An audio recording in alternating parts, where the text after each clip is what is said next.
name is Stefanie Maegan. You're listening to Broke Girl Therapy. Because therapy is too expensive. You're listening to Broke Girl Therapy.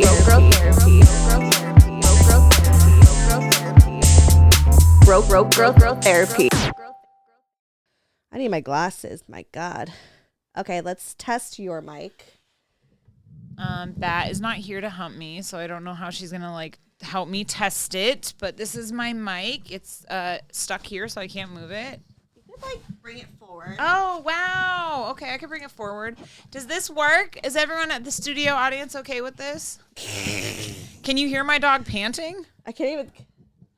No, you can't. Oh, okay. Is the studio audience okay with this? Yeah, is this okay? Okay, talk. Hi. I feel like it's probably in your face, huh? Not really, is it? No, I don't think so. I don't think it. Maybe? I could just like this. Yeah.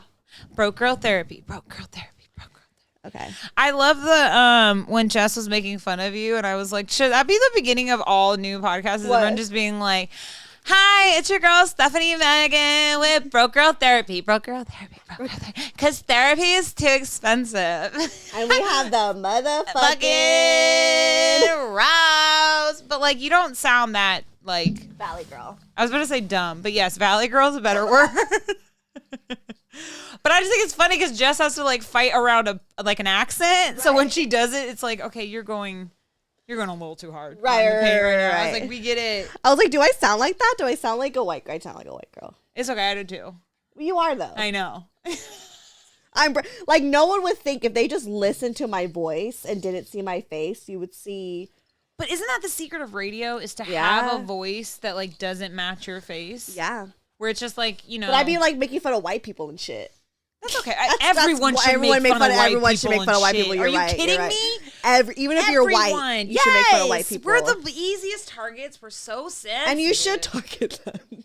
Sorry. I'm just saying. I just literally just had this conversation with my neighbor where you're talking about how white women are the worst. I was like, absolutely. Oh, yeah. Oh, my God. You made this drink really strong. Okay. Do you want me to start over? No. Just keep it. Just drink around it. Just drink the stuff that isn't the tequila. I can't do that. You could take a nap here if you want. You want to have a sleepover. I have to go to a funeral tomorrow morning. What? So I gotta wake up. I can't be too tired. Wait a second. Yeah. Oh my God. That's okay. I hope you know that's what awake is. Awake is literally, it's just like a hungover funeral. That's true. But no, it's like it's a funeral. Oh man. Wow. We're burying. Okay. I'm sorry. Debbie Downer. R.I.P. But we're not here to talk about that. Wow. Bat, stop it. Okay. But we're okay. So if you guys are watching on YouTube, you will see that Rose's dog is humping the shit out of her, but it's okay. Anyways, let's introduce it. Start. So, yeah, let's introduce. Here, say something. Aw. Well, hi guys, it's me, Stefanie Maegan, your host of Broke Girl Therapy, and guess the fuck what, bitch? Hey. We got Rose all motherfucking day, bitch. But it's a special Rose because you're in Rose's treehouse. Okay, literally, if you guys are watching, you'll notice that this is a completely different setup. I've been here before, but I've never recorded here. So, But honestly, okay, Rose, if you were an actual character in a show or a movie, this would be what the set designers would set for your character. This matches you to the fucking T. It's crazy. I love it. A person I used to work with said it best. They were like, this is what the inside of your head must look like. And I was like, yeah, kind of. There would be a lot of twinkle lights and a lot of goofy art. And books. Yeah, goofy art. Just a lot. It's a lot of personality. Oh my God, thank you. It's not just simple because you ain't simple. No. It's you could see your interest loud and clear. Oh yeah, you know what I like. You got a loud room. I have a loud room. It's very neon. Not actual the color, but the idea that it's bright and amazing. And it's also, there's, I've fallen in the TikTok holes a couple times, and the people that are maximalists, not minimalists, they're maximalists or whatever the word is. Yeah. I'm definitely I try to be minimalist, but then I just have a lot of things. I know. It's hard. I just also, when people are minimalist, I'm like, where do you put your scissors? You know what I mean? That sounds so weird. Where do you store your shit? Like, yeah, where do you put your tape? I feel like it's kind of expensive to be a minimalist because I think of it as like, okay, Kim and Kanye, their house, they said they have like all the drawers and storage in the walls. Like no person. What? Right? That's what I said. Their house also looks like a cave. You paid all that money to look like you live in. To not have anything in there. Not have anything. It's so weird. There's some people that are minimalist that I'm like, oh, that's cute. Like you have a plant and like 3 shirts on a rack. Like that's cool. Yeah, like it's like a minimalist lifestyle. Yeah. That's different from just a like, I mean, it's the same, but like they just have like a minimalist aesthetic. I know, it's but weird. Not a minimalist lifestyle because they got a lot of things. Why is it like the richer you get, the less you want to like, the less stuff you have in a weird way, or like pretending you have less stuff? Yeah, because they're trying to be relatable. Oh God, no, I get it. I don't know. There's nothing relatable about that family. Didn't one of them just have like a GoFundMe for their like person's surgery? And it's like, aren't you a billionaire? Last time I checked, Kylie Jenner. Kylie. I always forget that one's names. But anyways, we're not here to talk about them because I could totally talk about the Kardashians. I love just like the random tangents we get into because it's just like the best. Oh God, I hope the fans are okay with it. I don't know. Yeah, they're probably like, get fucking to it. Okay, let's get to the sex and stuff. Bat, come up here, hump my arm. You're needed. No, this is your time. This is your time, Bat. No, now she's too exhausted. She was going too ham before we started filming. Man. Ugh, I wish you had it on camera. Anyways, bitch, I feel like, I mean, I'm so happy to do this episode. Like, there was no one I would rather have done it with than you. Just because it's like I've started the story of Chris Bebe with you, and it's just like, I feel like I want to stick with like doing the updates on that. Yeah. And here we are. And so much has happened since last year. Oh, yeah, that's right. We're in 2021. This is a new season. Yeah, this is a new year. A new season. And it's funny, like, as I was getting ready, I was like, wait, I need to watch that episode when I was giving, like, the life updates because I'm like, so much has happened. I'm like, what have I told people? Because I feel like so much has happened. I'm like, it's, like, hard to keep track. You did your homework. I should have watched episode 2. No, you're just here. I'm just here. I'm just here. Literally, you showed up at my house and did this beautiful setup, and I'm like, yes. You're like, okay, let's welcome. Have my cocktail that I made you did not have ice, and I put a mango popsicle in there. Think about it, kids. And I feel like it's kind of gotten me tipsy off. I'm not even like. That's a lot of. Okay, so there's about that much alcohol. That's a lot of alcohol. That's a lot of alcohol. Yeah, I'm sober. Me. Don't trust me. For me, I think for anyone actually, that's a lot. That's a lot. I have so much of it though. As a sober person, I have so much alcohol in my house. Yeah, you have a lot of alcohol. I get all these options. I was like, I know, I have a lot of options. Is it from all the parties that people will just leave it? All the parties. People leave it. Yeah. People, like, I remember the last time I had my house party was my birthday. Was my 29th birthday. Huge house party. That was so much fucking fun. That was your 30th birthday. No, I turned 30. Oh, that wasn't my 30th birthday? It was your 30th birthday. Oh my God. How old am I? I'm 31. Yes, that was my 30th birthday. We're in our 30s. I love it. I fucking love it. I fucking love it too. I love it so much because now I really don't give a fuck. I would say about it in my 20s where I was like, I don't give a fuck, and I would just be crippling with anxiety. Well, okay. I feel like I'm still crippling with anxiety sometimes. But now I tell people. I tell strangers. Yeah. Now you own up to your anxiety. When you're in your 20s, you don't, You're like, I'm fine. Well, back in the day, I feel like at least at that time, it was like not really talked about. But yeah. Now I just face it. But yes, I'm in my 30s. But the last time I had a house party, my boss bought the party $400 worth of alcohol, and I was like, and that's Randy, what's all in your kitchen. Yeah, and I was like, Randy, you do know I'm sober and I don't drink, and he's like, yeah, there's cranberry juice, and I was like, okay, great. So the $8, I was like, the alcohol's for the homies, and I ended up giving like the bottle of Hennessy to my dad, and like I still have a bunch of like the Bombay still in there. There's like Patron. Yeah, it's for your guests when they come over. And like this exact moment. For moments like There's a bottle of Bogart's fucking, you see that? He's holding my books up. There's a bottle of alcohol holding up a stack of books. I love that it's like part of your decor, even though but it's great. There's a Hennessy bottle back there that's a flower vase that I just turned into. Like, that's what I do. I love it. A bunch of like, I think like right now there's like a monkey shoulder. Like, I know alcohol by like what flowers do I put them in, you know what I mean? I'm like, ooh, this one's a great vase for tulips or whatever. Yeah. That's how I know my alcohol. Anyways, so funny. Updates. Okay, I don't even know where to begin, but where do we begin? So last time previously on Broke Girl Therapy. insert clip if I feel like it. But no. That's the funniest part is that if you're like insert clip and then you don't feel like it and then it's just us being like. But also like a couple of my hard drives crashed and a lot of those videos are on there, so I may not have been able to put the clip. But maybe if I'm able to, yeah. I'm so sorry. I don't even think I'm like very stressed. Oh yeah, but anyway, it's lost a lot of files. It's fine. We won't think about it. Okay. But okay. So the last time I spoke with everyone, I did say that I was in a relationship.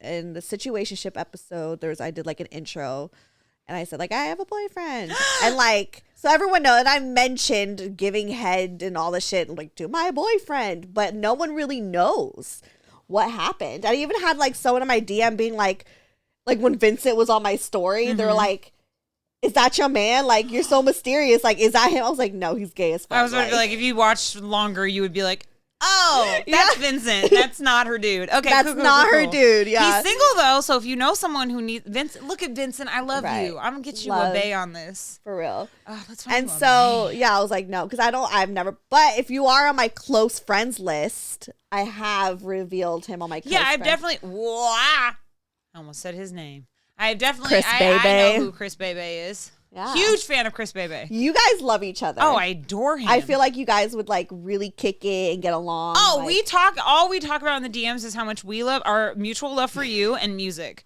Oh, and shoes. Yeah, like, we'll talk about Jordans. Oh yeah, he for loves shoes. Like he will definitely love to sit down and talk to you about sneakers. Like he knows everything. Yeah, that's what we talk about in the DMs too. Whenever he's like, we post it, and then just talking about how much it's like we damn adore fire. You. Like the fire emojis is like our language. That's all we say to each other. Because you're like, oh, you like the same shit I like. That's what's up. You like the same person that I like. So huge fan of Chris. Love him. And so where I left off, obviously you guys know that I got into a relationship, but I feel like did I ever share the story with you and on how he asked me? No, because I was like, the whole thing is that you're like, I'm not gonna be his girlfriend until he asks me. Yeah, so you can't go steady until he pins me. It's like obviously we're exclusive, but I was like, no, like the title is very important. And like you said in the episode, you're like, you need labels on milk. You need to make sure that like it's not spoiled. You know, expiration dates. Labels are important. So I was really like. Told him straight up, like, you need to ask me to be your girl before we could just be like official, you know what I mean? Before we got to do all the extra shit. And so, yeah, it was December 18th, 2020. Anniversary day! Okay, sorry. Okay, so your relationship is a Sagittarius. Yeah. I don't know. Is that right? I don't know. But I think so, right? Oh my God, is that right? I totally made that up. If it's with December. Oh my God, wait, I'm going to be so proud of myself. 18. Okay, continue.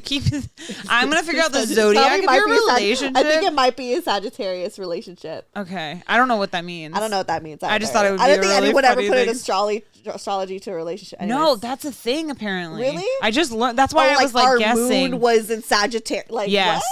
November 23rd to December 21st. I was right. Okay. So Sagittarius relationship. Okay. Holler. So it's fun, I guess. I don't know. I've read that somewhere. I'll tell you my weird relationship story, not about me, but about someone else being like, we broke up because of our relationship was in Virgo. And I was like, okay. Anyways, continue. That sounds like this person's from LA. Was they? Oh my God, they were. They're from LA, but they moved to Portland. Enough said. They have a candle company. A what? A candle company? Oh, totally. I sound like I'm totally making her up, but but that sounds like Lucy's a real person. I know those sort of people. I've met those sort of people who are like, yeah, it makes sense if the sun is in Jupiter. Yeah. You know, and you're like, Uranus is in trouble, something like that, I guess. Like, what the fuck? So December 18th, you guys, that's going to be printed on the next Broke Girl Therapy merch. Yeah, I was actually thought he was going to ask me on December 22nd because his favorite number is 222. So I thought it was going to be like 1222. I don't know. I just thought he was going to do it. I don't know. My head was like, oh, he's going to do it on like a number that he liked and shit. But so I was expecting that day. Mm-hmm. And he was, over at my place and he was there for like a week or 2 weeks or something like that. And my roommate was like out of town. So we were like co-living and shit. It was cool. I loved it. Playing house. Yeah. It's always fun. It is fun. And, but the morning of December 18th, I remember I woke up and he was like I have to give you something. And I was like, what? You know, I was confused. I was like, is this the moment he's asking me? Like, why is he so excited? So he comes in and he gives me like a framed photo, and it's pictures of us on the framed photo. Yeah. And I was like, oh, this is sweet. And he's like, no. It was like, there's something like behind it. So like he took the photo out, and behind it was like, so since he's been journaling for a while, but he's definitely journaled a lot of our relationship. And I always said, like, I want to read your journal someday to see what you wrote about me. So from everything, he had like the dates and the excerpts of like, oh, like Steffi decided to take a break, or like me and Steph just started talking. Like it was literally just like everything that he felt about me, like written down from like little snippets from his journal. This isn't about you, Bat. Not everything's about you. Her dog. Sorry. Bat was being rude. Yeah. Continue. And then he was like, and he's like, I decided, he then said December 18th, he's like, when I asked you to be my girl. And he was like, the reason why I decided to ask you on this day is because 3 years ago on December 18th was when I first followed you on Twitter and told you that. Oh my I told you that I was a fan of the show. Christopher. Look at you and your numerology and shit. I know. So it is. Oh, wow. I cried. I definitely was like, he's like, so would you be my girlfriend? I was like, yes. Will you be my girlfriend? I'll treat you good. Remember I say this every time. No one's ever going to get mad at us for ruining, because what's really funny? I listen to that song kind of often lately because I like the Nelly remix. Mm-hmm. Yeah. Would you be my girl? Would you be my girl? Great music video too. Right. But anyways, love that song. Wait, that's incredible. Uh-huh. Oh my God. Okay, Christopher. So sweet. It was literally like, you were like, overwhelmed. You were like, no. You were like, no, I will not. No. But you said yes. Of course I said yes. And it was just like, it felt right, Yeah. It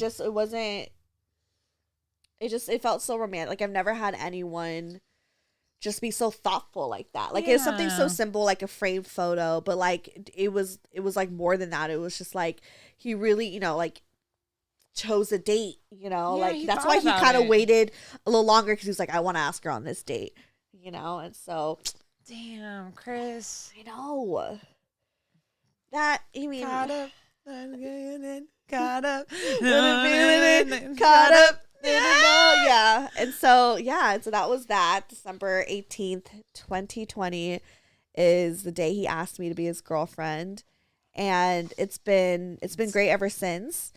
And is she still hopping? She's about to start, but I think she's really out of breath. Aww. Just listen to your aunt tell this great cute story about your uncle. Okay, fine.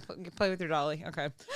Yeah, and then around the same time, we had sex for the first time, so I lost my virginity. Is that what that is? I don't know what I mean. I was like, not celibate, and not even on purpose, but celibate for like 2 years. Oh damn! And the last time we spoke, he was waiting to have sex. Like he was like, and it was like, I was very like ready. Yeah. And you were horny as fuck. I was horny as fuck. But before we decided to have sex, like he kind of opened up to me, and he was like, obviously I want to take my time in the relationship, but another reason why I'm also taking a while is because I'm just very insecure with my body. Oh, thank you for being so honest. That takes a lot for a man to admit that, and that's important. Yeah. And men struggle with their bodies all the fucking time. Exactly. And like he legit was like, he was really like super anxious, and obviously like hearing the show about me being so open about sex and stuff, like he was like, I'm just insecure with my body, or like, what if I'm not like good enough and you're gonna like leave me? Because I'm pretty sure, and I've said before, like if it's whack, like I'm out. Like not even just about him, but just in general about like a man.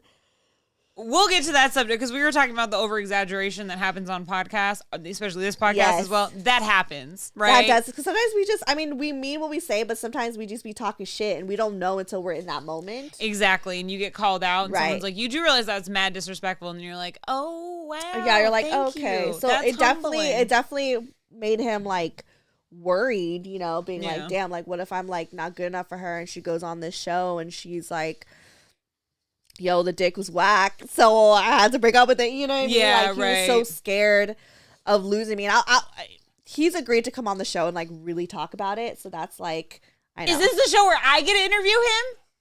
Yeah. We could do that. You could do it. It's fine. It's fine. No, but we definitely could do a show where you interview him. I just want to do a show where I feel like him. for that kind of moment though, that has to be like a very like an intimate. First, yeah. I would not moment. ask him sex questions. I want to ask him like weird, like other like shoe questions. But I just felt like I mean, you know, like I hated that he felt that way, but I like loved. Sorry, I'm like burping. Oh, it's because of my alcohol, my strong drink. Yeah, it's the mango popsicle. I don't know, like, is it fucked up that I like loved that like he was insecure, like open about it? Not that I love that he was insecure. No, you just love like, that he was open about it. I think that that's an important thing. That it's his honesty is what turned you on, not like what he was admitting to, but the fact that he was willing to admit. But it started to make me worry too, because I was like, what if it is whack and I am that asshole that like. Oh wow. You know. Well, I guess that's like okay. Like I'm gonna be honest, because it's obviously like, you know. I don't know, and I caught myself because I've even been in situations where I felt like my body, like, you know, hooking up with someone who had like a great body, and I was like, I'm schlump. Yeah, like, no. Are they gonna think, you know, and like to have that be like a deal breaker is like, it's just so fucking. I think it's just really cruel. It's like obviously you're in it for the wrong reasons, but then honestly, when I thought about that, and it made me realize how much I really like cared for him, because I'm like, no, like I don't want to do that to him, you know, and like he does have his insecurities, and I understand like being with me and having the show that I have, like it's gonna kind of strike up some of those insecurities, you know what I mean? Because it's like you're gonna have a lot of difficult conversations. Yeah, and like I could potentially put shit on blast, you know, and like that could really, I mean, it threatened my ex, Morgan. Like every little thing was like he just didn't want any. That's a different thing. That's an insecure man.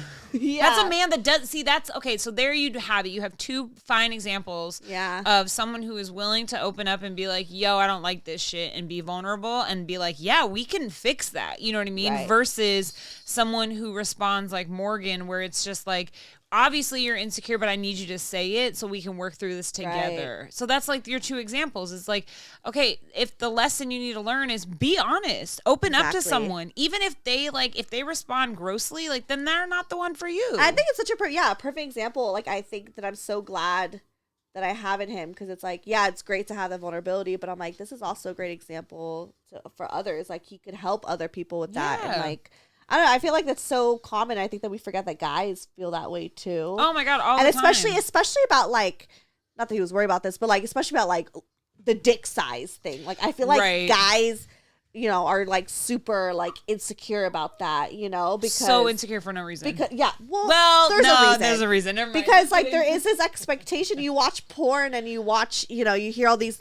How women are always like, oh, like the dick gotta be like fucking 10-inch and monstrous and shit like that. Oh my god, no! I want to be able to sit. I don't want to like sound like I'm whistling as I'm walking. You know, no, exactly. But I think that there's like this stigma that like size really matters. You know, and like no, it doesn't. Just so it's. My friend and I were just talking about this. My friend had an ex who she said that like, you know, his penis wasn't that large or whatever, but she was like, it did not matter. She was like, the sex was still so good because he was, first of all, very good at head, and then just very good at doing, he was so secure with his body that she was like, that just went out the window. Exactly. And like this, trust me, there's a lot of dudes. Anyone who knows how to really have sex knows that size does not matter. And trust me, I've been with a handful of dudes that have been well endowed and don't know how to do shit. They don't know how to move their hips. Because they don't feel like they have to try. No, they just think you just have to sit on it. And you're like, nope, son, put some effort into it. Exactly, because it's not all about the size. No, it's not. But it's a very fucked up thing, because I feel like as that is an area where men do get criticized. It is the only area though. Yeah. Because in our society, women look at porn and it's like, okay, well, you got to be skinny, but have a fat ass, but also have be thick, but have hips, but like huge titties, but not too big titties. You need to have massive lips, but like not too big of a lips. Right. It's always just a battle of just like wanting to look like a Kardashian. Oh, which is disgusting because then, you know, their bodies are just literally like fake. The blueprints of like a black woman's body, right? And then black women are hated upon and told their bodies aren't beautiful when their bodies are in fact gorgeous. But like, then you have these, these white women basically passing it and selling it back to them. It's like, what the fuck? It's just an endless cycle that's really bad and terrible and everything. And I don't even, again, I said I would not go on the Kardashians, but they're a horrible family. Anyways, but yeah, so I understand like where Chris is coming from with that insecurity, because I think that's an insecurity that a lot of men have. They just don't want to say it. It wasn't necessarily that reason. But not the dick size, but the idea of being like, if like, it's bad sex, you know, that having insecurity to deliver, is a real thing. You know, yeah. I mean, especially when you like someone too. Yeah. Like I had a conversation, you know, for Anthony like opened up a long time ago where he was just like, yeah, I was like nervous the first time we had sex because again it was just like because we just like really liked each other. Yeah, and you didn't want to fuck it up if it was bad. Yeah, and of course I was just as nervous, and then I mean, honestly, I was nervous to have sex with Morgan because I was like, he a nasty little motherfucker, so he's probably has some real nasty. Or just, I don't know, this is just what I would tell myself. I was like, he's probably just experienced all of this, and I feel like I'm still figuring it out, you know, your face. If you could see my face right now. Yeah, but that was a real thing. Morgan is sloppy. I felt, yeah, but I felt like worried. I was like, what if like my shit ain't like good and shit, you know? Like I was insecure about that, and that does play a part on why we never even had sex, you know, which shows that like I wasn't able to like, because I never talked to him the way that, like, Chris talked to me about, hey, like, I'm insecure with my body or if I could perform, you know, the way that you would want and stuff. And it's just, like, and anything, like, because I have my insecurities with my body, and if I could perform as well, too. Like, I always say, like, I'm not really good at giving head. So me either. Yeah, but, you know, girls love. I'm just saying, I'm terrible at giving head. You are? Oh, I'm terrible at it. Okay, wait. I'm horrible at it. Rose, what do you do when you give head? It's the world's greatest hand job. Literally, with a lot of tongue. That's all it is. I mean, I feel like, does your man not like it? No, he's great. I mean, he's like, yeah, no, babe, you're doing great. And I'm like, no, I know. I just am so good at sex. I think that the gods were like, sorry, you're gonna lack at one thing. Which I feel like, okay, maybe we should normalize that, because maybe you're good at one thing, but there could be another thing that you're slacking, and that's okay. That just means it's just more work. Also, I just have the worst gag reflection in the entire world. Yeah. I've gotten better, actually. Come to think of it, I haven't, like, gagged. Not that I can remember. I mean, I don't get me wrong, Anthony is extremely satisfied, but I know that I could be a better person at giving head. Yeah. I know it. I want to be a better lover, and that's, like, an area where do you give head often? I do. It's like, you know, it's especially like, come on, when work it's that though, time because of the like month? now that I have a boyfriend and shit, and it's just like back then it's like, all right, you'll do it anytime they ask, but now sometimes you'd be like, babe, I'm tired tonight. Okay, but here's the other thing that's really interesting though, is that like my friends know when I was a hoe, in my hiding days, I had a no kissing rule and a no head rule, that I would not give head to dudes. I can still on this day count on one hand how many dudes I've given head to. Wow. They've all been like serious boyfriend types, right? Yeah. Anthony's number 5. Like wow. I don't give head. I've given wow. Okay. And but that's just my weird thing. No, I get it, because I kind of was the same thing too. I feel like there was a situation that happened, and we'll talk about it in the next episode. Mm-hmm. You know. Yep. That like I just didn't like doing it, and it just made me feel uncomfortable to do ever since. And I think it's a thing that is kind of a stigma that's put on girls, that like a lot of girls that I know, their first sexual experience ever is giving a man head and never getting like themselves touched or any of that stuff. So I remember just being in like middle school, there was a girl that got in trouble because she got caught giving head to a dude, and everyone was like, she's a slut, she's a whore, da, da, da. You know, we're like 13 years old. But then I was just like, but is she? Like, I mean, it's just the fact that like she gave a guy head, and then we normalize it, and then it was just like, that's the only form of sex a lot of people our age had at that time, or were younger. So I was like, no, fuck that feminism, sit on your face, I'm never gonna give you head. And I was I was about that. So that's probably why I'm not that skilled on it. But also, I never understood the appeal of it. I didn't think it was sexy. Like, if they asked, I would do it. But sometimes I would feel like that I just didn't want to do it. Yeah. Like, and I was like scared to say no. Yeah. And I feel like it was just like, it was not because I didn't want to be like boring or I mean, I would. When I said no, I was like, nah, we could turn this into like a dom situation. Be like, nope, I'm not doing that shit. But for me, I just didn't want to. And but then as I've like gotten to be with a partner who I feel sexually safe with and I love anything, it's like I get the appeal. I understand why people like head. It is a very like powerful thing as a woman to be like, I am like satisfying my man. It feels good to do that. Oh my God, one time it was during the E40 and Too Short versus your favorite. Oh my God, yes. Literally we were watching it live and literally during Tell Me When to Go, I started giving him head. I started giving him head. You told him when to go. Told him when to go. I didn't even do it on purposely. I just remember just sucking his dick and it was like, tell me when to go. And I was like, oh my God. Sitting on chariots and turn tight ones. 40. And he was like, what? Like he like loved it because he was like, I was not expecting this. You know, amazing. It's like a little. We had like verses just bumping and he's excited because he's from the Bay Area and it's like fucking Bay Area artist and shit like that. So he was in a good mood and shit. And like, it feels good to just be like, let me please you, boy. I know. I think that's the other fun part about it is that it's just like a little like, yeah, let me just do this. Yeah, you know, because you care and you love them and you know that they appreciate you and they appreciate this. So you want to see, like, you want to please your man. Yeah, exactly. Before, like, when I would do it, I'd be like, it's only because you asked me, but I really don't want to be here. Exactly. You should be thankful I even showed up to the party. Right, exactly. So, no, I completely understand it. Yeah. But so you had your first experience. You lost your V card. It was it was great. Beautiful sex. The first time was kind of rough because I could tell that he was in his head. We actually haven't even talked about this. So, but like I could tell this might be cut out. No, it's fine. I'll talk to him before it airs. But like I could tell that he was like in his head. So it was. That's normal though. Yeah, so it wasn't like I wouldn't say the first time was like the most magical experience, but I remember just like really talking even prior to having sex, like having this conversation like, hey, you know, I like really care for you and our relationship isn't based off this and you know, sex isn't just like, you know, sex is something you always want to work on with your partner. Yeah, and like it's you know, like granted, we have these insecurities, but like we could work our way up. We don't gotta do it all at once and try like you know when like you are like a one night stand or something like, damn, I'm gonna get this now, so let me try to fucking show out and like some weird porn star shit, and right? Stuff. And it's like that's say not weird things, just like fuck it, I'm never gonna see you again. Exactly, but then like when you're in a relationship, it's kind of like you know.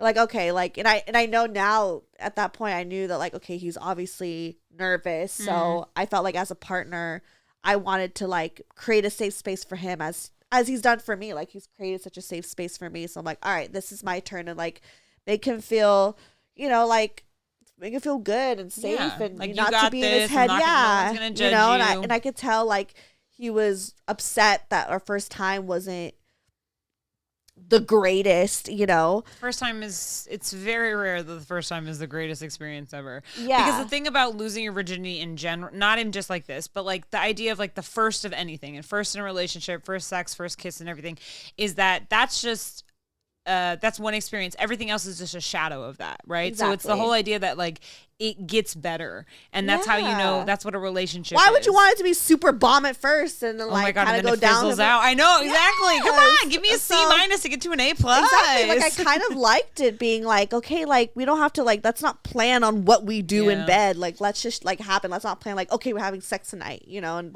what if we just feel like just giving head? Like we just gotta like let things flow, and like as soon as we kind of like stop putting expectations on it, because well before we had sex he was like, all right, like I'm ready, like he even like bought condoms even though I was like I don't like condoms, but it's fine. He bought condoms and he was like, and I wore lingerie that night and I was like, all right, like we gonna do this, you know? And you know, it was like it wasn't the smoothest experience, you know, but because I could tell like he was just like, you know, it was like set up, and I think could tell that he was like, all right, let me try to like perform and do this, and it just like he was in his head, you know, and I was like, okay. And after that I was like, look, let's just like let it happen. Just let it happen. Don't force it.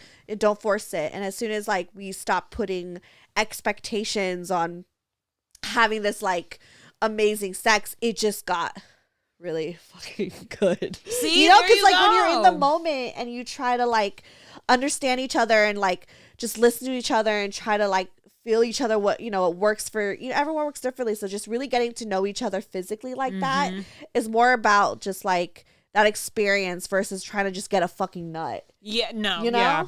Sometimes the best sex is like the unplanned sex. Yes. Like the sex that just is kind of like you just look at each other and you're just like, oh my God, I need to like physically tear all your clothes off of you, where it's passionate. If you make it like this predetermined, premeditated thing, it's just that. It's stagnant, it's hard, it's rough, Right.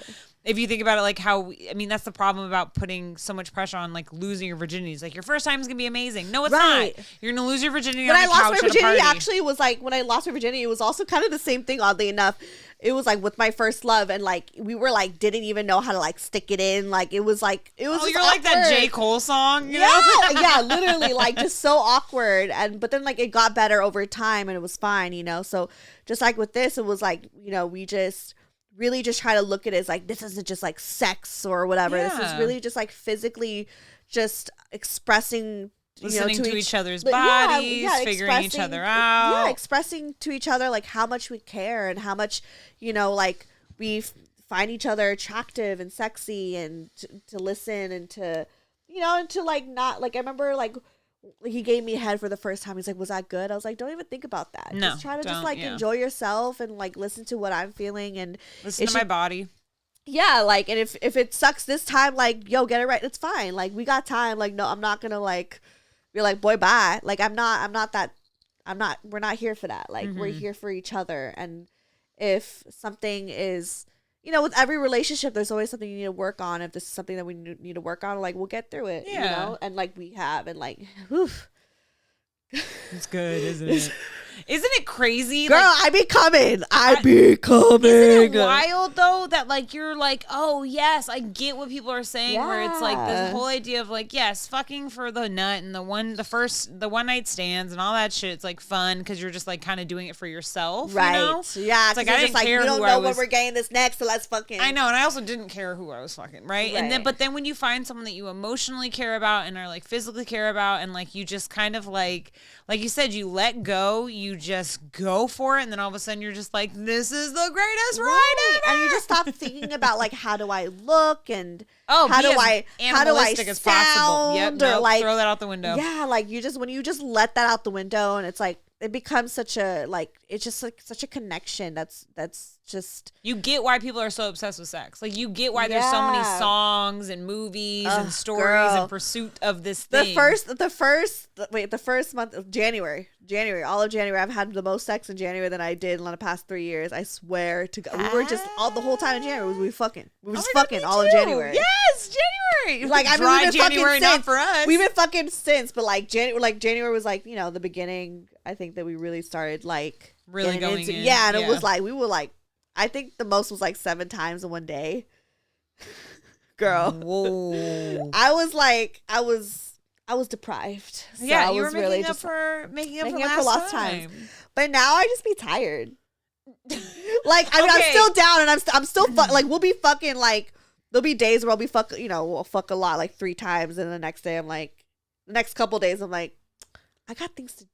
Right. See, but then again, this is like what we were kind of talking about yesterday, where it's like the benefit of like a long distance relationship is that you have these like pockets of time where you're like getting it as much as you can, and then right at the end you're like, I am so glad that my vagina gets to have like 3 weeks a month off. Like you're like she gets to just like chill and breathe. Who did I think I was saying I want to fuck every day? Because I'm here now and I'm like I want to fuck like 5 times a week, and that's still a lot. I think that's Monday through Friday. That's a work week. That's what you want to do. But like I need 2 days off. You know what exactly. I mean? Like, Saturday and Sunday. It's and fine. sometimes like I notice when like I have so much going on and like I'm stressed and like I feel like there's just a lot of things on my mind. Like I can't get there. Like I'm like I have a million things to do. You're like I and I'm worried about this fucking issue right now. Like I'm not in the mood, But And I think that's like what happens is that you start doing this thing where you just like you said, you have like a lot of sex in one day. Yeah. And then you're I'll kind binge. of like, you'll binge it. You'll just totally binge it. And then you're just like, I never want to make eye contact with a dick ever again. You know what I mean? You're just like, I love you, babe, but I can't do like, it. Exactly. Like, but it's what I love though is that we do the thing where we try to be like, no, you're tired. Nope, I'm not tired. You know, like you don't want to be the one that taps out, and then you're just like, can we both agree? Let's just go. Like, can we go, like, I don't know, to a movie or something? Right, like, can we just sit here? Take a nap? Can we just take a breather?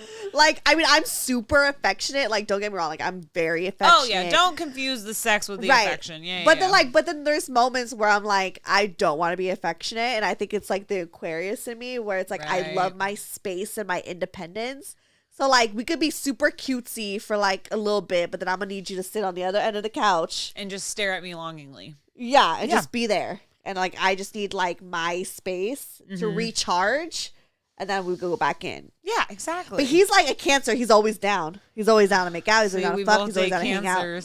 Is your man always like that down? too? Always down. Is that a Cancer or is that just a man? Maybe that's just a man thing. Let's be honest. It's just a man thing. But I also, like, you know, my whole, people make fun of me all the time where it's like, because I have the sex drive of a man. Yeah, and you're a Scorpio. And I'm a Scorpio, so I'm good at my sex drive. But it's nice, though, because I feel like now, we just celebrated 2 years together, and so now it's just kind of been this thing where it's like, we have such a good rhythm with, like, the long distance and with, like, the sex, like, apart as well as physically, that it's no matter what, it's always fun. Yeah. Like, I never get tired of it. It's just such, like, a fun way to just, like, you know, celebrate each other, celebrate him celebrate me.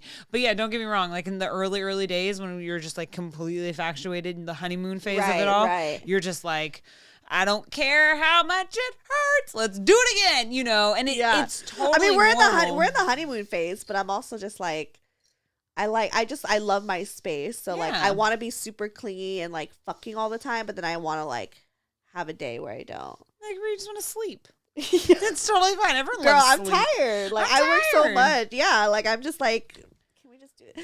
Like, do it tomorrow. Yeah. Like, but how has it been in the sense of like now, since you guys are long distance? Like, how often do you guys see each other? Well, we're pretty good at seeing, like, probably once or twice a month. Oh, yeah. Twice if we're lucky. Okay.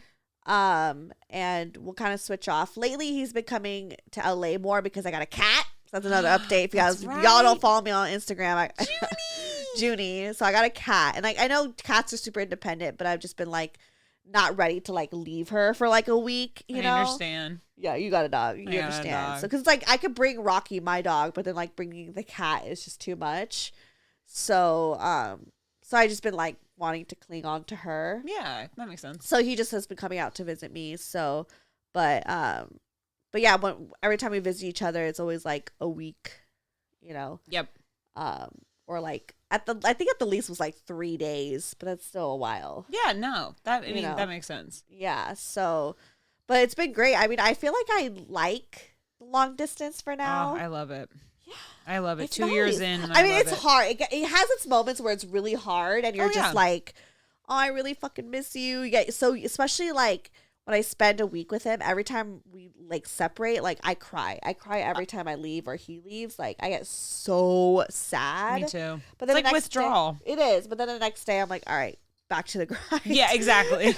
I literally, you know, Anthony's always like, okay, you can cry on the airplane, but like the second it lands, you got shit to do. And I'm like, okay. Yeah. And then, do you cry every time too? Every time. He makes fun. He doesn't. He's like, he doesn't either. He's not that emotional of a person, but he's like, he's emotional. He'll be like, yeah, I really miss you and stuff like that. Yeah. But yeah, no, I cry every single time. And he's always like, you already have your return ticket. Like you're coming back in June. You know what I mean? He's always like, we're going to see each other like next week or in 2 weeks. Like it's fine, but like I know I always make a big deal out about it. I'm always like, this is my last day, and he's like, okay. I just the worst part is like when he leaves me and like I see him pack up his stuff. It like breaks my heart. I'm like, please don't go. I like feel like a fucking kid. I'm like, please don't go. Yeah. Please.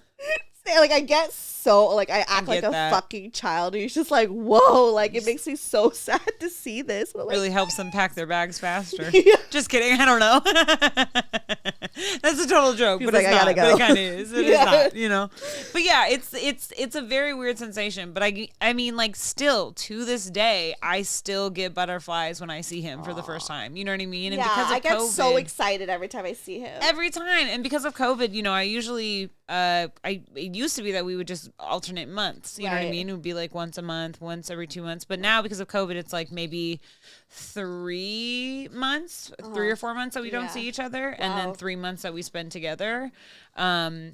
Because my job, granted, because you go there. And I go there and I just still can write and chill and kick and everything. So it's really nice when it works like that. But I mean, after like 3 months, it's like when I see him for the first time, it's like I get like nervous and I'm like, like what's happening? Who are you? Hi, okay, don't touch me. You're my boyfriend.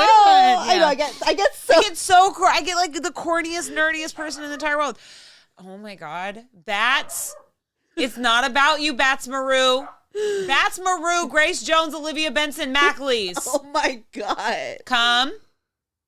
CUM. Ugh. It's fine. It's fine. Just she's just barking. I know. This is like so COVID friendly though, because I feel like there's so many. Like, there's this really funny episode of John Oliver where they just like had like all the people's disruptions throughout COVID, and it's like that guy whose son walked in the frame and was like walked immediately out of it. Like, this is texture. It's like, because we're in your like area right now. Like, this is what you signed up for. This is what, so like, of course you're gonna hear little Bats like telling her soliloquies to the neighbors. She's just like wants people to know, like, hey, by the way, I'm here. I got something to say. Like, what is she barking at? Probably my neighbor. She only barks at one of the neighbors, actually. Okay. She's a great guard dog, but like, what's she gonna do? I have a theory though that if anything happens, like, she'll go with them. She'll be like, okay, these people have snacks, you know, just leave me. Thank you. That was so nice. That was so nice. Yeah, you're such a good girl. She looks so cute. She looks so satisfied, doesn't she? She like, kind of looks like your mom. Like, I don't know what it's in the face. No, I guess so. Yeah. Do you see it? Little baby back. She looks like your mother. Grandma. Oh my parents freaking adore her. My father, your mom loves her. She always posts on her Instagram. I know my mom posts. My mom loves her. It pisses my sister off, who has a dog too. I love Lucy though. Lucy is my OG, my niece. I love her. She's literally the white. Lucy's the white version of Bat. Bat is just the black version. It's hilarious. That's so funny. But no, my mom's obsessed with her. But more so my dad. My dad, Charles McAleese, loves Bat. He's always like, I should FaceTime with her. And I'm like, not with me. And he's like, no. Like, there was one day I walked in the kitchen. He was like, do you want some porridge and an egg? And I was like, yeah. And he was like, oh, I was talking to Bat. Like, do you want breakfast? And I was like, yes, Dad. Like, I would love breakfast. Aw, she's cute. But she's a good little cutie patootie. But she's, you're loud. I wonder where you get it from. She's just like you. I know. She has eczema too. She does? Yeah, she has puppy eczema. Shut the fuck up. That's so cute. Yeah, she's gonna give it. It's like on her belly. No, my dog has really bad allergies, just like me. He's always sneezing. With his little eyes. Yes. He's crusty little eyes. But he's always sneezing. And he's always like, and it's like snot coming out. I was like, bro, like, we are the same. We are the same. Just person. Like fully congested at all times. It happens. Okay, but yeah, so what other, so you're in this relationship, you had sex, yeah. You're having the sex. We say, so it took him so long to say I love you, and like. Why do you say it took him so long? Because I know that he's the type of dude, and y'all will get to know him one of these days. He's the type of dude where he'll like get in his head, and like, he obviously, I've broken things off because I wanted things to go slow. So I think that got him to just really try to take everything slow, including, saying I love you. And like, we were obviously official.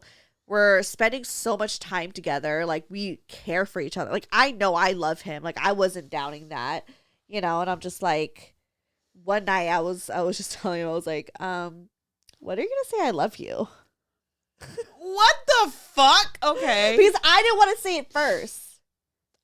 Okay, I need to know. Okay, time out. Pause. Yeah, rewind. I know. I need to know what is, listeners. I need to know what is the obsession with not being the first one. Here's the thing. I didn't care about that either, and I was the first one to tell Morgan I love you, and look how that turned out. So I think I just wanted things just to be different, even though it's like I don't really give a shit on like who says it first, but in this situation I just wanted to do the complete opposite as I've done with Morgan. Right, I get that. However, what in it though become like what power does it give you? Because I feel like the second it gets like, I just wanted to feel like it wasn't like disappears. Morgan. I just didn't want it to feel like Morgan. I wanted him to like, you know? Yeah, but like you even knew before you said it that you loved him. Yeah, but I would hint it to him for him to like know that he could say it to me and be like, I really care about you. You have my heart. Yeah. You know, like I would say stuff like that to know that like, hey, it's okay. So you said I love you without actually saying I love words. you. Yeah. See, that's where I'm like, okay, I don't get that. Who said I love you first? I did. Guys? Oh, you did? Oh my God, absolutely. Oh, how'd that go? It was great. It was amazing. Like how did that happen?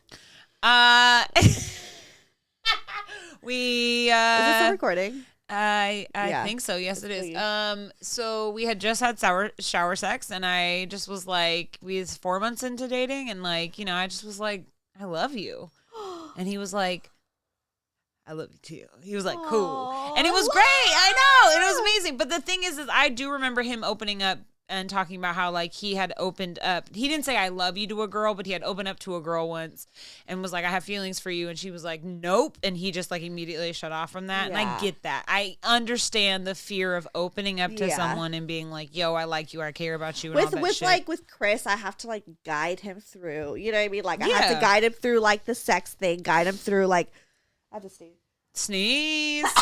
This is the funny podcast. Let's be honest. Everything that should not happen on a podcast is happening. Dogs barking, sneezing. Fuck it. Exactly. I mean, I always sneeze. I think in like every episode. It's your signature move. It is. Always congested. You guys hear like.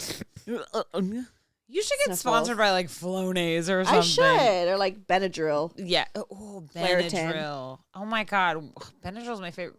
Bat doesn't like Benadryl because that's what I give her to get on airplanes. Just a half one, okay? Don't come for me. Yeah, and it's fine. But yeah, so like I just think it's so funny and interesting because I have a friend right now who she was having troubles with her dude, broke up with her dude. They were away from each other for a while because he said, I don't think I can fall. Like, we've been together for a year. I don't know if I could love you again.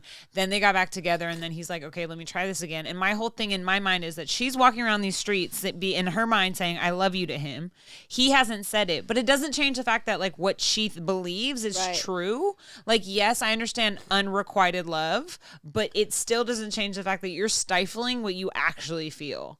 Right? So it's like I think that creates resentment. I honestly think if you're like if you just are like not like saying it out loud. Yeah, but like if you can kind of like tiptoe around it and you like it. Yeah, it just becomes like more, that makes sense.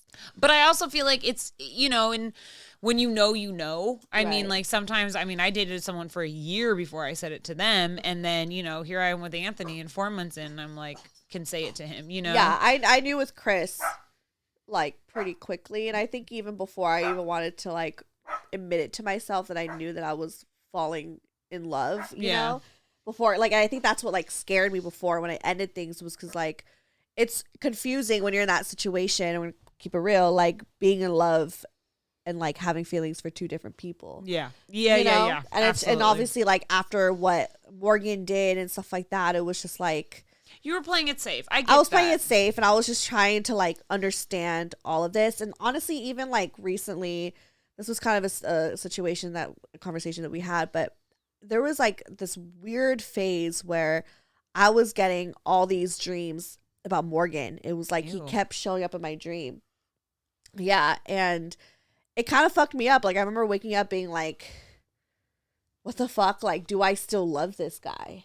You know, you're like that episode of Boy Meets World where all his family is being shoved down the elevator and he doesn't know why everyone's being shoved down the elevator, and then then he tells him to have the rest of the dream, and it's the fact that he cheated on Topanga and he felt so guilty about it, so he had to push the girl down the elevator shaft. You have to push Morgan down the elevator shaft. If anyone gets that reference, I totally got your reference. Okay, thank you so much. Anyone else understands that episode of Boy Meets World? Because it's Eric and fucking it's Eric and Ben. Yes, exactly. And he pushes them down the elevator. Yeah, and you were having it's like the college season. It's the college season when Mr. Feeney is the dean of students or something. Yeah. Anyways, okay, so so you were having kind of like the elevator Morgan where you're like, obviously there's something you had to come to terms with, or have like a, you know, moment. Yeah, I mean, it's weird because it's like, yeah, like I just like heavily like felt his presence in my dream, that it felt real. Yeah.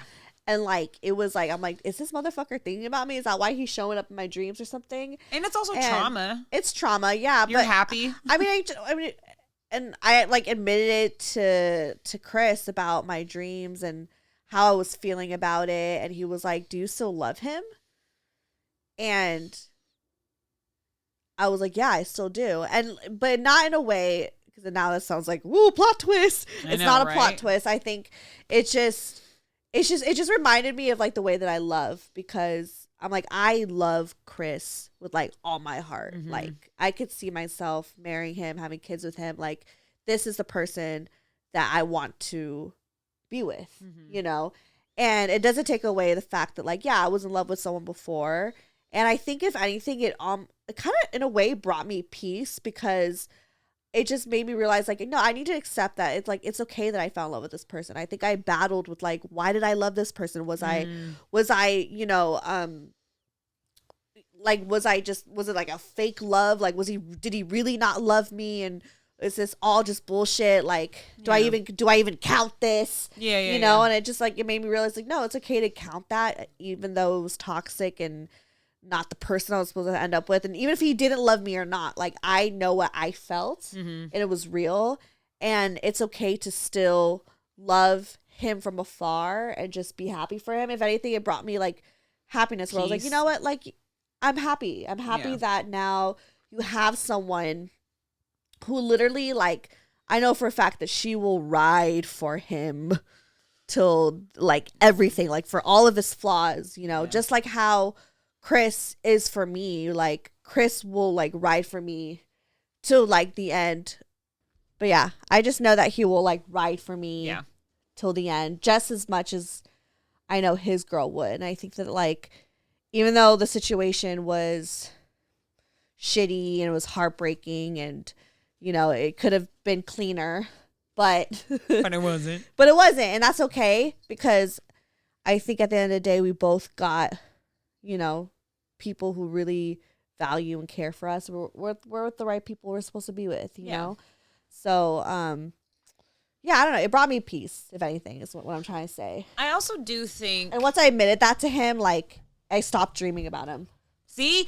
You had to push her down. You had to push the girl you cheated on with at the ski resort. Exactly, at the ski resort, That's what it was. The boy meets world. Yeah. You had to push her down and just, like, kill that side of you. I also do think... sometimes when it comes to exes and like situations like Morgan, it's better to still kind of love that person than hate that person. Yeah, I agree, because it's like, if you hate that person, it's like a lot of passion. It's a lot of passion. It's so much more passion than just like loving them. I think just admitting like, yeah, I still love him, but it doesn't mean I want to. I'm not going to act on it. I'm not going to do anything about it. But I feel like when you sometimes still harbor a lot of hatred, like I feel like it carries, and I think that's like something that I kind of learned actually with Anthony, is like with my ex, my abusive ex. He like when I first started dating Anthony, I was still saying like, oh, I hate him, I can't stand him, I hate him, and then I was like, no, you don't. If anything, I don't feel anything about him. Right. You know what I mean? Like I hated him when I was single because of like all the shit that he did to me, but then I was able to come to terms with it and heal and stuff. The opposite of love is not hate, it's apathy. It's just feeling nothing. Right, it's just like, okay, you do you, I do me, and everything. So it's really important. It's a peaceful place to be in, and that's how I feel. And it's fair. And like, let's be honest, no matter what love is, depending on who it is, love is a very beautiful and strong emotion. But I don't think it eats away you the way that if you hate someone, that's resentment. That turns tar, that turns gross, that turns you into jealous, that makes you impulsive. So if you still kind of have love or feelings for someone, like that's okay. And I think that actually is when you start shifting into like apathy, where you're just like, I don't feel anything. Exactly. Like I don't feel anything. Like if anything, like I look back at the situation. I was also honestly just talking to Chris about it before, like kind of brought up like these situations that were toxic, but like it was actually funny to think back, because I just feel like I'm not in that situation anymore. And like, I know if anything, like I'm so thankful for going through something so toxic, because it's just given me such a different perspective on relationships, that it's made me feel so grateful for someone like Chris, because if I didn't go through a Morgan, I wouldn't have appreciated Chris for who he is. Yep, absolutely. Because of like, I realized after going through such a negative, disrespectful for a relationship, I was like, yo, like, I don't deserve this. No, you know your self-worth. Exactly. I learned my self-worth.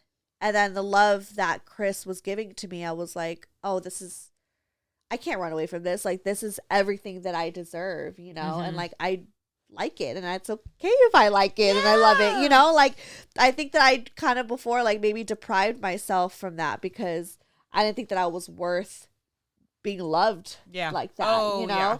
So I needed to be treated like shit, unfortunately, in order to realize, like, what real, you know, not even just real, but just what healthy love looks like. Yeah, exactly. You know, so. And it's like, you know, not maybe like being treated like shit, but basically being tested. Like, that's what it really is when you have a relationship like that is very toxic, it's just a big test to try to see your self-worth, to see, you know, what's wasted the most thing is basically your time. You're never going to get that time back. But if anything, you can heal from that time or look at that time and like take something from it where it's like, oh my God, it taught me how to actually spend my time. It taught me how to take the time out for myself or to carve out the time for someone like Chris, who like genuinely deserves it. Exactly. Like, who's truly like here for me. Like, you know what I mean? Like, I think he's your number one fan. Literally my number one fan. But, you know, we talk about it all the time. And I also like brought it up with him. We had talked about this earlier, like Bobby, for instance. I think that like having the conversation with Bobby on the show and having the conversation with Davey on the show, like, kind of also made me really even more like appreciate him, because, you know, when Bobby came on, and I think I've said this before, like, this is no shade to him, but I think that he was really just trying to fit a role. Absolutely. Like, he was really just trying to find like a girl, a role, this person. It was like a to-do list almost. It's a to-do list, yeah. Like, versus like being here for me. Mm-hmm. Like, if he was really there for me, he would have been patient for me to like find a job. You know, he would have been patient with me through the process of growing, whatever I was growing. You know what I mean? Glowing like up. Yeah, exactly. Like, he would have been like, yo, I'm really here for you. So whether it's you're up or you're down, like, I'm here. You know, and like with Chris, it's like, I know my ups and my downs, like, he will be here because he's here for me. He's not here to fit a role. Like, he's truly here for me. And like, there's that difference. And it's like, it's super, you're smiling. I'm smiling. And like, I love this for shit. real. Like, it's a great feeling, because I feel like I've just been treated like shit. Why am I going to cry? But that's like, okay. No, I've been treated. Because it's a great feeling. But like, that's the thing though. Like, I think we're always so scared of going into these toxic relationships, or God, excuse me, I didn't realize I was gonna cry in this one. Happiness makes you cry harder than sadness. Yeah, but like, for real, but like, I needed to go through, you know, all of these types of scenarios and situationships in order to like go to this great guy who's amazing, who I honestly, realistically, I wouldn't have appreciated him in my 20s, you know, like, I needed to grow, I needed to experience, I needed to live, and I'm so glad that I put myself out there. Needed to be messy and sloppy. I needed to be messy and sloppy and slutty and everything, and I'm so glad that I did that. And I recommend that to every person, to really like, don't be scared to put your heart out there. Don't be scared to put yourself out there, to figure out what you want and to go through and to get your heart broken. Like, that's just life. Yeah. You know, we can't avoid it. So that's the fun part. Yeah. Honestly, like, the messy part is kind of the fun part. It is kind of great content. Right? Like, I mean, people. Demi Lovato. Demi Lovato. That's another story. That's a terrible joke, but a good joke. But yeah, the messy stuff is like, that's what life is all about. Is, I mean, this entire podcast is that. You know what I mean? It's you going through all these like really intense, weird, messy, funny, goofy, awkward. Yeah, and it's still going to continue to go through situations where I'm going to learn. You know, it's just now a different chapter, and like you know, it's going to be heavy on the therapy. Yeah. Which is fine, which is great. It's all about like, because I think that's the thing that we are so terrified, is that we know what sloppy and horrible relationships look like. We've been in it. So that's why it's healthy relationships are sometimes more, I feel like, threatening, or not threatening, but like more intimidating, because we don't know what they look like, or we, you know, or like, you know, now that I'm in one, now I do. Or you're know scared what it that like. It's gonna end up being fucked up. Yeah, like there has. I can't be this happy. It could be something could happen. Where life happens, and I'm not. Fingers crossed. It's just all happiness from here. But like realistically, things are gonna happen in the relationship. There are gonna be, shit that we'll have to face. Yeah. But that's just life again. Like, so now but it's like if the interferences you are experiencing with a couple or being in a couple, is it life affecting you guys, or is you affecting each other's lives? Right. So it's like, are you having troubles in the relationship between you guys as a partnership, or is it outside influences that are kind of maintaining you, Right. And you got to like know the difference, where it's like, no, you're my ride or die. I trust you fully. Right. You're going to be my person. I'm your person. That's cool. Yeah. How are we going to navigate life? How are we going to navigate death? Right. Losing jobs, losing family members, losing friends. Like, that shit happens. Like, tragic things happen. And it's just like, it's just unfortunate, but you deserve the happiness. Yeah, exactly. And it's like, I think that you just have to find someone. Like, if I'm going to give advice to my younger self, or to those who are like in the same place as my younger self, like just finding someone who's down for you, not for what you have to offer, not for you at your greatest, like literally down for you in every like situation, Oh, yeah. And like, granted, like it's still the beginning. So there are things, again, we'll see. But like, I truly believe that like this dude is here for me, and like, that's it. So I love you, Chris Bebe. I love. It's so amazing. I just love it. It's great. Isn't it fun?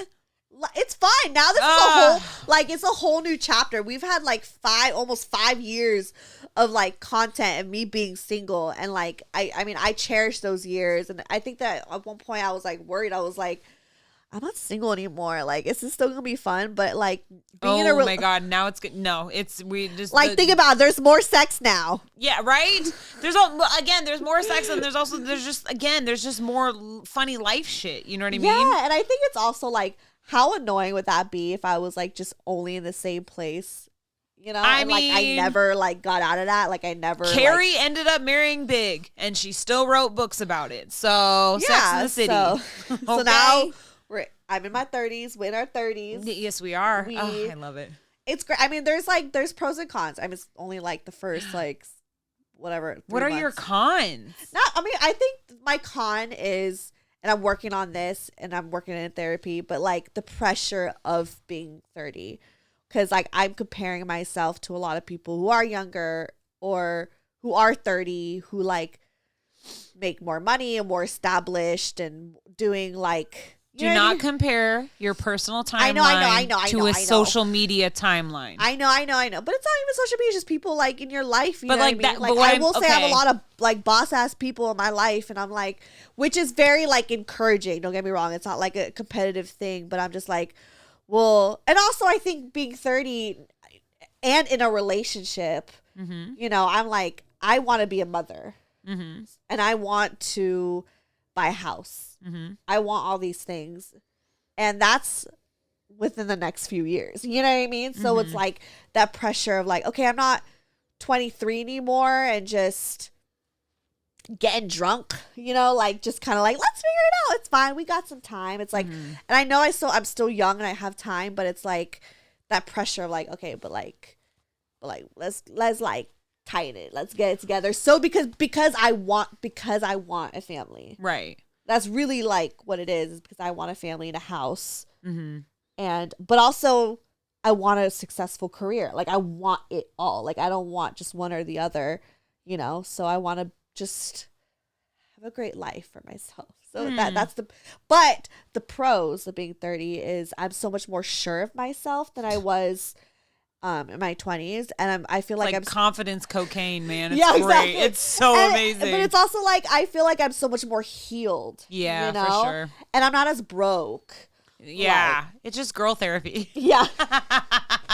But no, it's like broke in different ways in the sense that like, we're all broke because of life. I mean, I could make more money. That's fine. I would obviously take more money, but like I'm not as poor. Like I obviously like you got your shit together. Yeah, I got my shit together. I'm not like I don't have my shit together, but I'm just like, yo, I want more shit. Like I want like the next step. Yeah, so, there's a hunger. There's definitely I feel like a hunger. I'm like I want to buy a house. I watch Love It or List It every single day. A fucking garage. A garage. You don't have to love it. We don't list it with the garage. But no, I get that. But I also feel like, okay, I always come in with my father and my mom's advice. But here's my dad's advice. Don't overthink your 30s because you'll be jealous of when you did it in your 40s. So the whole idea that like when you're like, man, I'm so old, not old, or like I need to get all this shit done and everything. My dad's like, no, your 40s are the worst. He goes, because you realize that 30 was so young. Because what you're doing is you're comparing 30 to 20. Right. And like, yes, 20 is younger than 30. But like, you're still in that amazing phase between your 20s to your 39. Like, that's life right there. That's like where the most like tragedy, happiness, the high, all that shit exists as an adult. And then he goes, the second you turn 40, that kind of like, if you didn't enjoy your 30s, you're really not going to enjoy the rest of your life. Right. Yeah. So it's this whole idea of like, don't hold on to so much pressure of getting things done in your 30s. Because if you look at how many people that actually own houses, it's completely different than how it was like 10, 20, 50 years ago when you could afford a house, right? So it's the whole idea that like you will meet those goals, but you don't need to meet them in a decade the same way we needed to meet other goals in our 20s, where it's like get the hoe phase out, the drinking, partying, kicking it or whatever. I still want to drink and party and kick it. As you should. Best believe the second the clubs start, I don't care. Second I get my second vaccine. Oh my God, the say Virgil no more. is open, bitch. Say no more, say no more, say no more. I got more. Still open. I don't even think about that. I'd be so sad. I'd be like, what do we do now? I know. I have so many great, like, not new for coats. What's an episode if you don't mention the fucking Virgil? Let's be real. Not sponsored by the Virgil. Hope you're still alive. But yeah, no, like, we're all going to party. And that's the thing. I feel like, look, the reason why the Roaring 20s existed is because the 1919 flu right before it. So we're about to party. It's going to be lit. So get your vaccines. Yeah. Actually, you know what's going to be funny, though? It's going to be so lit. Savage Remix will be a throwback song. I know. You said this. That broke my heart. That broke my heart. Okay. Well, plug yourself. So on that note. Oh, sorry. I got to plug myself. Any last words? Any last words about Chris Bebe? Love. Well, I adore him. The Roaring 20s. The Roaring 20s. I adore him. I think he's great. I think he's an amazing human being. I love this adventure going on. He loves you. I think there is a lot of material for this podcast about relationships because relationships are really before I never really talked about like my thing is about dating and relationships. Where's the relationships? I was in a relationship. Now I'm in a relationship. So now it's like you're learning a lot. I mean, just like little things. You know what I mean? Like I'm a great girlfriend is what I've learned. Like I'm a fucking fabulous fucking girlfriend. That's not like I'm not surprised. Honestly, on that I'm not surprised at everything. I'm a great girlfriend. I'm not surprised either. All these motherfuckers were lame as shit, and I just allow them to treat me like shit. But in reality, I've always been this woman. I've always been like the one that's like capable of all this shit. Yeah. But it's going to be fun. It's going to be amazing. I'm very happy for you and I'm very proud of you. Thank you. We should do an episode where you interview him. I can't fucking wait. Yeah. I just want to interview people. I just want to ask them. Well, that's why you're getting your own show. Wait, what? Are we making an announcement? Are we doing it? Should we just do it? Should we just do it right now? Yeah, we're in the works, you guys, of Rose's podcast. Literally just her. I think I'll probably guest. You're my producer and you'll be my guest. Yeah, but I'll be producing a show for Rose. So I know y'all love her, but imagine having her own show. And it's called, what is it called? It's called Fuck the Struggle, the podcast, or F the Struggle, the podcast. We're figuring it out, but we're gonna start soon. Yeah, next week we're gonna start recording. Next week we're gonna start recording. It's gonna be a mini series, but we'll see what happens. Yeah, it should be fun. So stay tuned for that, you guys. But yeah, so plug yourself. Oh, yes. You can find me at Rose_Etta Stone, Etta with 2 T's, or the new blogontheblock.com, or that's it.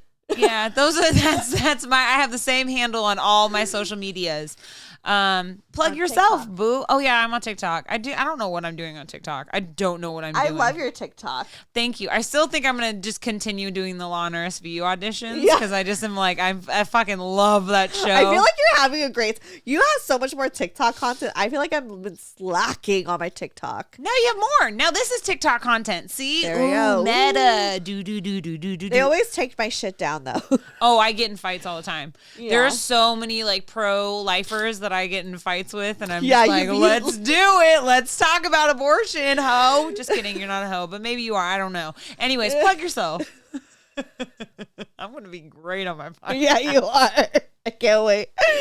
Follow me, Stefanie Maegan, or go to brokegirltherapy.com. All that shit is there. There's and also buy the new merch, you guys, new because merch. if you buy the merch, all proceeds go back to the show. Yeah, exactly. Like it doesn't pay my rent. It really doesn't. It just goes to this shit. It just goes to like getting new equipment and eventually getting my own studio, production company, whatever I like to call it. So yeah. So if you care and you want to buy merch, go ahead and do that. If you don't, that's fine. Just support the show, spread the word. Yo, the sweatpants. I own the sweatpants, and I now fly with them. They're the comfiest yeah. sweatpants. I love them. Vincent wears my merch every single day. I'm not kidding. It's Like, super comfortable. I wear my merch every single day, and I don't even plan to do that. It's legit just so comfortable. And the bathing suit I wear is just a one piece. Really? Like I just wear it as a one piece. It's just how like cute and amazing. But Yeah. yes, I'm not just saying that because she's my homie. It's just like and I'm not fuck. just saying because it's my merch, but like I legit wear it every day because it's so comfortable. It's so and I have comfortable. shorts now too because summer is coming. So Ooh, hot girl summer. yeah, wear the shorts, Let's and it do says it. on the shorts it says I wore this to my dick appointment. Wow, that's clever. That's brilliant. That's brilliant. I've actually always wanted to put that on like my merch, but I was always like too scared. I don't know why. But now I'm you're like, fuck 30 it. and you don't care. I don't give a fuck. But anyways, yeah. So if you guys want, go ahead buy the merch. It's on brokegirltherapy.com. And yeah, bye. Bye. Love you guys. Love you, Chris. Chris. Chris. Chris.